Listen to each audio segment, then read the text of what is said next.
জমে উঠেছে ত্রয়োদশ জাতীয় সংসদ নির্বাচনের প্রচারণা। ভোটারদের দাঁড়ে দাঁড়ে যাচ্ছেন প্রার্থীরা, করছেন কুশল বিনিময়, চাইছেন ভোট। বাধাবিহীন প্রচারণা ও সমতল মাঠ নিয়ে সন্তোষ প্রকাশ করলেও অর্থ প্রদানের মাধ্যমে ভোটারদের নিজেদের পক্ষে প্রলুব্ধ করছে জামায়াত, এমন অভিযোগ বিএনপি প্রার্থীদের। অভিযোগ ভিত্তিহীন দাবি করে আইনশৃঙ্খলা পরিস্থিতি নিয়ে অসন্তোষ প্রকাশ করেছে জামায়াতের প্রার্থীরা। আর ভোটাররা বলছেন, যোগ্য প্রার্থী দেখেই ভোট দেবেন তারা। আরও জানাচ্ছেন শামীম চৌধুরী। সূর্য ওঠার পরপরই গণসংযোগে বের হচ্ছেন প্রার্থীরা। নিজেদের পক্ষে ভোট টানতে ছুটছেন নিজ নির্বাচনী আসনের এ প্রান্ত থেকে ও প্রান্তের ভোটারদের দাঁড়ে দাঁড়ে। ঢাকা ১৭ আসনে বিএনপি প্রার্থী তারেক রহমানের পক্ষে বারিধারা ডিওএইচএসে নির্বাচনী প্রচারণা চালান উপদেষ্টা আব্দুস সালাম।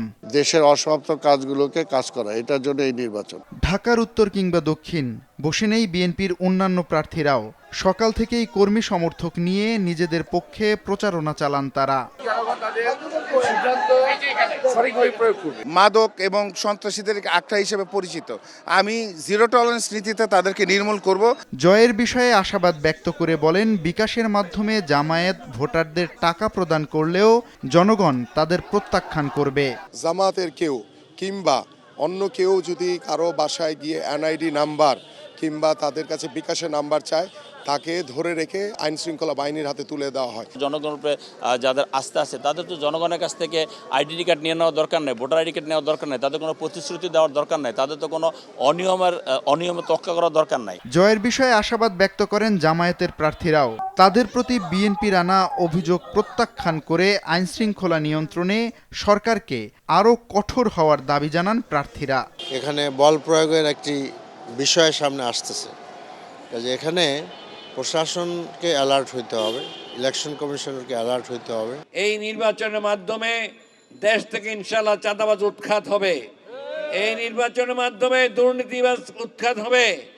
আমরা দুর্নীতির বিরুদ্ধে জিরো টলারেন্স। প্রচারণায় পিছিয়ে নেই স্বতন্ত্র প্রার্থীরাও, তবে সমতল মাঠ নিয়ে অভিযোগ করেন তারা। দুটি দল মনে করছেন তারা ক্ষমতায় চলে যাচ্ছেন, তাদেরকে পরিষ্কার ভাষায় বলতে চাই, এই ঢাকা 12 মাঠে কিন্তু খুব কঠিন। ঢাকা 9-এর যারা ভোটার আছেন তাদেরকে জানাচ্ছেন যাতে করে ফুটবল মার্কে ওনারা ভোট দেন, এই নতুন রাজনীতির পক্ষে যাতে রায় দেন। দিন ফুরাচ্ছে, চলছে ভোটের দিনের ক্ষণ গণনা।